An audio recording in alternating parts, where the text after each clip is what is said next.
극락도량. 오늘은 팔공산 자락의 영천 은혜사와 거조함입니다. 은혜사 입구에는 나무아미탑을 비석이 세워져 있습니다.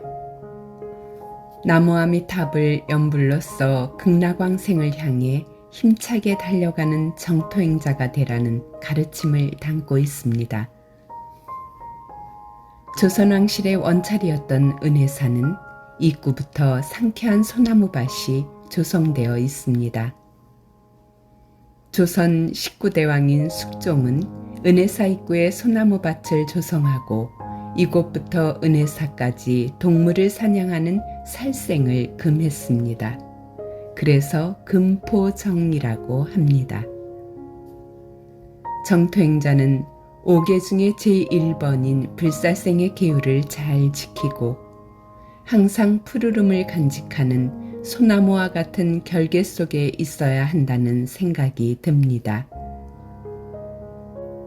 은혜사, 이름이 참 예쁩니다. 은하수 은자에 바다 해자를 써서 은혜사입니다. 이 우주 법계에는 은하수와 바다처럼 한량없는 불보살님들이 계시다는 뜻입니다. 한량없는 불보살님들이 계심을 잊지 않고 늘 불보살님께 공경과 공양을 드리는 도량이라는 뜻입니다. 이렇게 멋진 도량 이름을 지은 선지식의 장명 마인드가 대단하다는 생각이 들었습니다. 저는 아미타 부처님을 원불로 모시고 있습니다. 그러나 이 우주 법계에 은혜와 같은 불보살님이 계시다는 것을 잊지 않고 언제나 불보살님에 대한 공경과 공양을 멈추지 않아야겠다고 생각합니다. 은혜사 가는 계곡길에 부도탑이 있습니다. 그 부도탑 속에 동곡당 일타 스님의 부도탑과 비석이 있습니다. 저는 대학교 때 불교 학생의 동아리 활동을 했습니다. 대학 동아리방에 매달 법공양이라는 포교지가 배송되었습니다.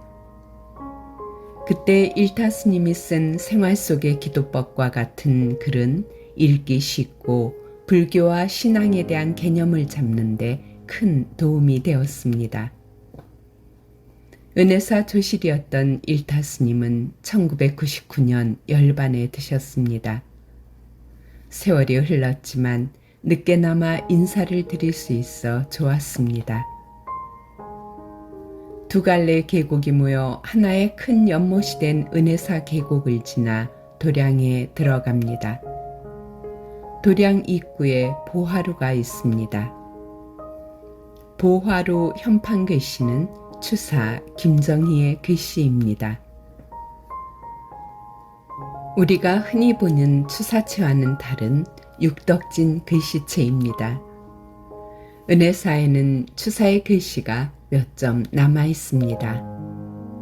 은혜사는 1847년 대화재 후에 1849년에 중건불사를 마무리해서 새로 조성된 불정과 누각에 편액 글씨가 필요했습니다. 추사는 1848년 9년간의 제주도 유배에서 풀려나 1851년 북청으로 다시 유배를 떠날 때까지 3년간 자유의 몸이었습니다. 추사의 글씨를 흠모한 은혜사 주지스님 부탁으로 여러 개의 현판과 편액 글씨를 남겼다고 합니다. 그 중에 한 글씨가 보화루인데 은혜사는 추사의 글씨를 감상하는 맛이 쏠쏠합니다. 은혜사 도량으로 들어가면 정갈한 극락보전이 우리를 반깁니다. 크진 않지만 단아하고 멋진 정각입니다. 단청의 색감도 은은하고 현판의 극락보전 글씨도 멋집니다. 극락보전에는 후덕한 상호의 아미타 부처님과 좌우로 대세지보살님과 관세음보살님이 날렵한 모습으로 서 계십니다. 은혜사는 조선 후기 경상도의 유명한 화승들이 주석하며 불화를 그렸던 도량입니다. 그래서 아미타 삼존불 후불탱화와 아미타불 독존 괴불탱 등 훌륭한 불화들이 극락보전에 봉안되어 있습니다.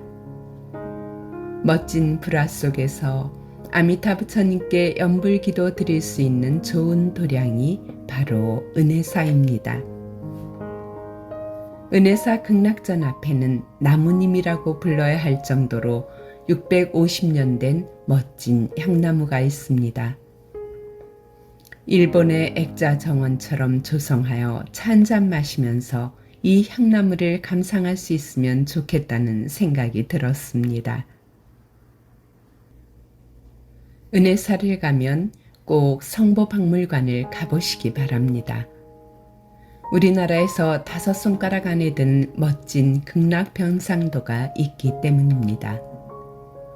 오색 광채가 빛나고 극락조가 날아다니는 극락보전을 중심으로 오른쪽에는 반야용선을 탄 극락왕생자들이 극락으로 착륙하고 있고 왼쪽에는 연꽃에서 화생한 극락왕생자들이 아미타 부처님의 광명 속에 환희로워하고 있습니다.